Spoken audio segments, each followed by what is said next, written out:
Well, let's move on to contemplation. How should I bring this about? How should I bring this clarity about that Peter? It's a very good segue into what Peter asked. How do I know? Is there anything outside of this 5 elements? Bheda-bhāvanāt, soham bhavana, bhidā, pāvanī, matā. Look at verse number 8. So he says, bheda-bhāvanāt, soham bhavana, bhidā, pāvanī, matā. He says when there is no duality, and this is exactly what we are talking about. We are so dualistic that all my reasoning is dualistic. So he says, bheda-bhāvanāt, soham instead of the feeling of duality, bheda-bhāv, instead of having the feeling of duality while I'm meditating, instead of the feeling of duality, bheda-bhāvanāt, soham, contemplate, meditate as if I am he, soham. Soham, as if I am ati asa. Thus I am that. I'm none other than the ultimate reality. Hey, Lord, please help me to dispel my darkness, dispel my duality. Please help me.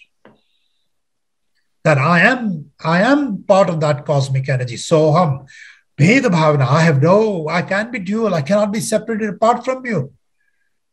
It is a limitation. Bheda-bhāvanāt, soham. I should contemplate when I'm meditating as if I am he. Soham.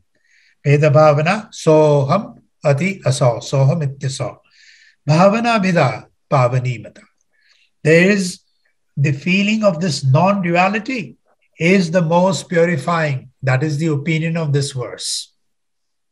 This feeling of non-duality, is the most purifying element you can bring about in yourself. Matā is this is the opinion of this verse. We go from birth to birth, death to death because of our ignorance. We were born before. All of us have been brothers and sisters, husbands and wives, and children and parents and cousins and this and that, and enemies and partners and aggressors and oppressors and the victims and everything we all have been. None of us are experiencing anything new. Everything has been experienced in the past. That's why when somebody tells me such and such person is not good, immediately my mind can understand it. How can I understand it if I don't know what is bad? I understand bad because it is in my mind, somewhere in the crevices of the, visceral nerve centers. I have all those definitions. That's why I know them right away. And all of us, just as an aside, all of us clamor to bad news very quickly. Today, if somebody says such and such calamity happened, all of us will focus on that right away. But if somebody says God just appeared here, they'll say, I don't know. How can God appear? That's the element of my mind. And when we begin to understand and have that clarity, then we go away from the world. Then I don't care about whether such and such Swami is walking past me, doesn't matter. Or such and such celebrity is walking. Don't waste your time. Unless you really have the ability, the discrimination, which also comes through his blessings to know a real guru. Very few of them. And some saints who walked amongst us, who were saintly enough to have totally selfless actions, stayed away from politics. They're all away from possessions. They are sans possessions, sans reputation, sans doing any worldly activity. No large organizations, no large rules, nothing of that sort. Is obscure. That's a real guru. Mistake not. So we have covered so far 2, 3, 5, 8. Let's move on to 10.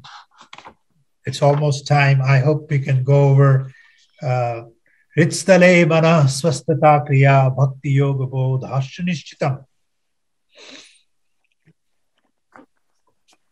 And this is beautiful.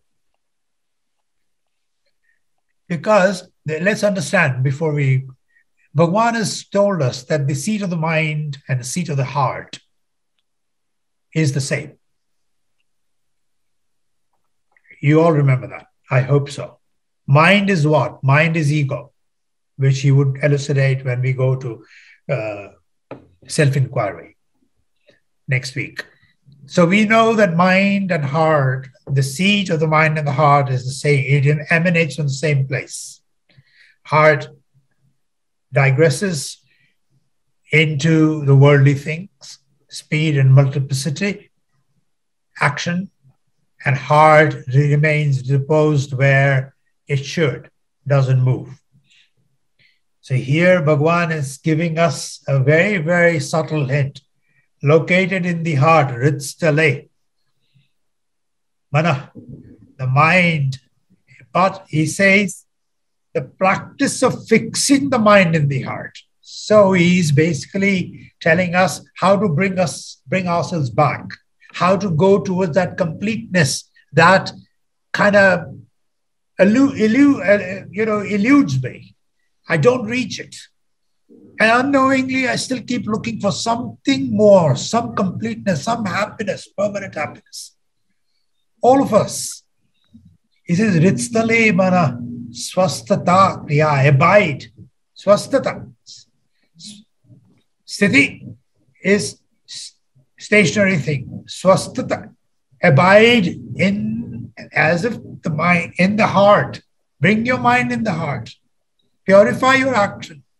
To know exactly the intent of your action is abiding in the heart. Hṛtsthale manaḥ svasthatā kriyā bhakti yoga. So if I do that, and we will come back to it in a moment, bhakti yoga bodh niścitam. Bhakti yoga bodhaśca niścitam, second line. He says, without doubt, if you bring your mind into the heart, as if all your action is purified, all your action, you know exactly what this action is. For mortals like us, even when my action is not pure, if I know it was not pure, and in my meditation, I submit that this is my own aberration. This is my viciousness, Lord. I am a very well packaged, very well presented entity to the world. But inside, what I really think before I take an action, I only know, and you know it. When I begin to make that distinction on a daily basis, and I meditate upon it, I'm not saying that we have to go and tell the world, because it won't make any sense. And that'll be another layer of an ego. But if we just repose on it, if we meditate on it, if we bring ourselves to knowing exactly what am I made of, that is bringing my mind into the heart.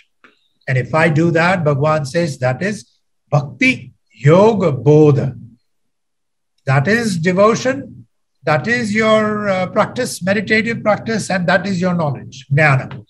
All three are in that, are wrapped up in one.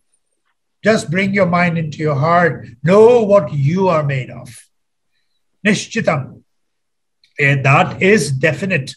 It is determined that that is definite. Abidance of the mind in the heart is action, devotion, yoga, and knowledge. Niścitam, that is definite. These are the words of a sage who himself had realized at the age of 16 and never had wavered from it. This is speaking, Ramana speaking from personal experience, just as Shankaracharya did. They had no teachers because Bhagavan had everything coming from within. His moment of self-realization in the room upstairs in Uncle's house in Madurai in the month of August of 1896 was a cosmic experience.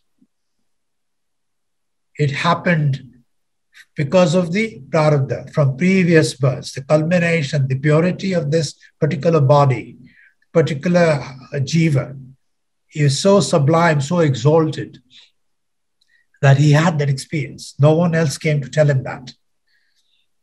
So if we were to bring our mind into our heart by knowing ourselves completely, then we would have attained bhakti, yoga, and bodha together. Niścitam, that is definite. So let's be earnest to ourselves. Let's know our weaknesses. Let's admit it to ourselves. Let's be very, very pure in our action. Let's have no selfishness. Let's have no personal agenda. Let's be giving more than receiving. Let's be accepting more than reacting. Let's be listening more than talking. Let's be more hurtful when others are hurt than just myself. Let my selfishness become selflessness. Verse number 14, Pranabandhanāt līna-manasam ekachintanāt nāṣametida.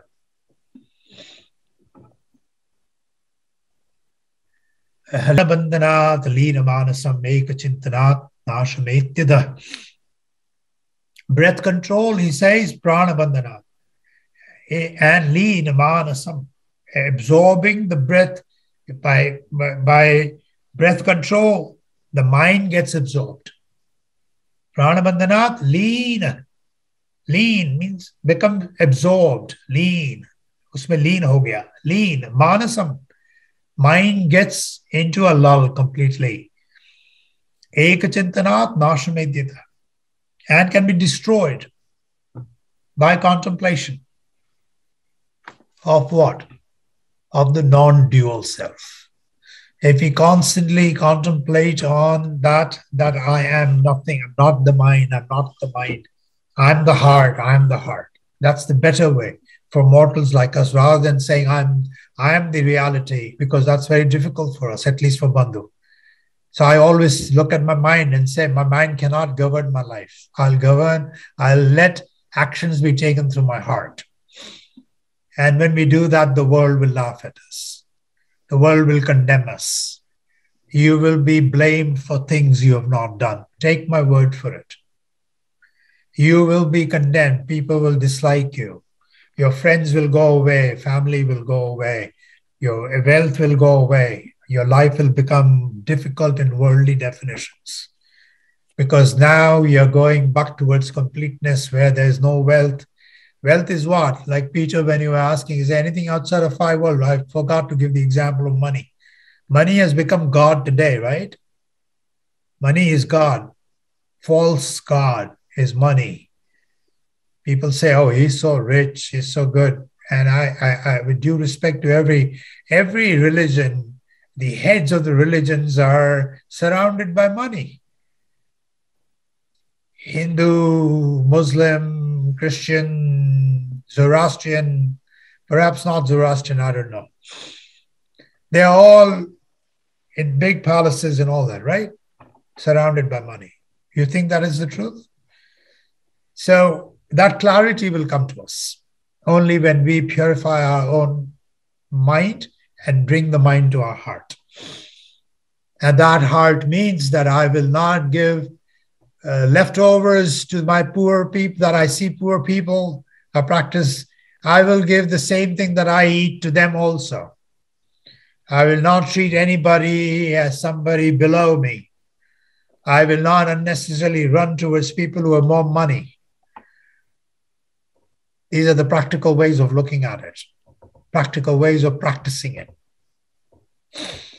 So we have covered Pranabandhanāt līna-manasam ekachintanāt nāṣametida. The mind that gets absorbed by breath control can be destroyed. So it is already controlled by breath, but that's not enough. As he had said in previous verse, which we didn't take as one of the verses, key verses, but I'll touch upon it just to expand on this. The mind that gets absorbed by breath control can be destroyed by contemplation of the non-dual self. Because only when the mind is absorbed, what happens? Bhagavan has said, vayu-rodhanāl, līyate manaḥ, jāla-pakṣivat rodha-sādhanam. Let me tell you which verse is that.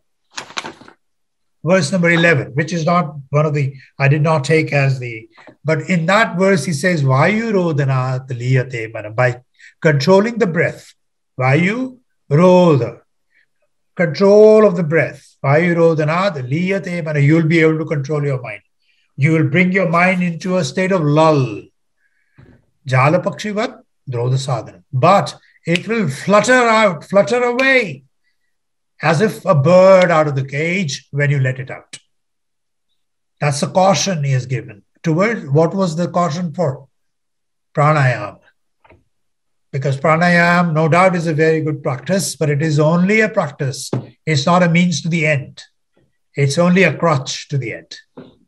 So that's why he's clarifying here, pranabandhanāt līna manasam ekachintanāt nāshramitita. When you contemplate with breath control, when you control your mind with the breath, and then you bring your mind towards the understanding, towards that reposing, towards staying with it, reposing meaning continuously staying with that I am the self. I am in the heart, I'm not in the mind. I am the self. I am the ultimate reality. That is purifying. That should be the contemplation that I'm not self. Thank you for listening to my thing and know how it was. I felt good about it. I don't know how you felt, but I felt good. And this is all because of my own learning, my own self. All of us won't know when we die. And I hope I die sooner than later.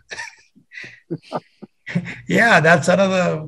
Why do we need to live? It's a burden to live, actually. If you're blessed enough to have the clarity, then we know how of a curse it is to be born.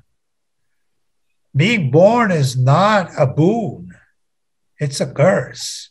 And I don't want to go too far for people to say. A friend once told me after a satsang where they'd asked me to come and speak about whatever I wanted to speak about. I spoke for an hour, and then the Q&A went on for a long time. These were all Ramana devotees, by the way, with due respect.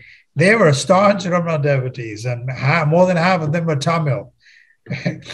And then one of them came up to me and said, Bandhu, if you speak like this, hardly anybody will come to your satsang because you are say you're really going to the heart of the matter. I said, aren't we supposed to do that? Are we supposed to just glorify and just use, cute words to describe things? We need to get to the bottom and be absolutely pure. Thank you. Good to see everybody.